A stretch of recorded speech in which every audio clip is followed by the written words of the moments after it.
Hello guys, welcome to my new mini blog. প্রথমে উঠেই দেখতে পারছো যে মুখের অবস্থা কি পরিমাণে খারাপ। আমার চোখ দুটো পুরো ইনফেকশন হয়ে গেছে চোখের মধ্যে।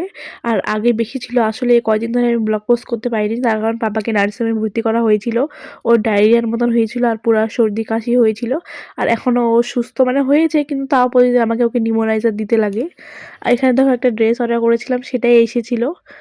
তো এই যে পাপা এখন সুস্থই আছে ধরতে গেলে। কি জানি কি হয়, যখনই একটু ভালো হই, যখনই একটু মানে মনে হয় যে ঘুরবো ফিরবো, তখনই আবার হুট করে একটা বিপদ আপদ চলে আসে, তখনই নজর লাগিয়ে যায়।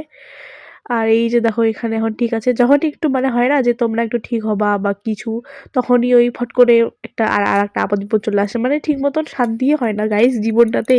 মানে বছরের শুরুতেই মানে এরকম ধাক্কা, আরো তো বছরটা তো পড়েই আছে। যাই হোক, ধাক্কা তো হবেই, তো ভিডিও তো বানাবোই আমি। সেটা আমি বন্ধ করব না, কারণ আমাকে খুবই ভালো লাগে ভিডিও বানাতে, তাই আর কি। তো এই যে দেখো এখানে এখন রান্নাবাড়ি করছিলাম। মানে জীবনটা খুবই পেঁচানো হয়ে গেছে। মানে কি যে হচ্ছে কিছু বুঝতে পারতেছি না, না এনজয় করতে পারতেছি, না ঠিক মতন দুঃখ আসতেছে, না ঠিক মতন খুশি আসতেছে।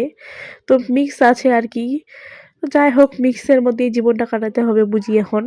তো দেখো খাওয়া দাওয়া হয়ে যাচ্ছে আমার। তো টাটা বাই, আজকের ব্লগটা এইটুকুই।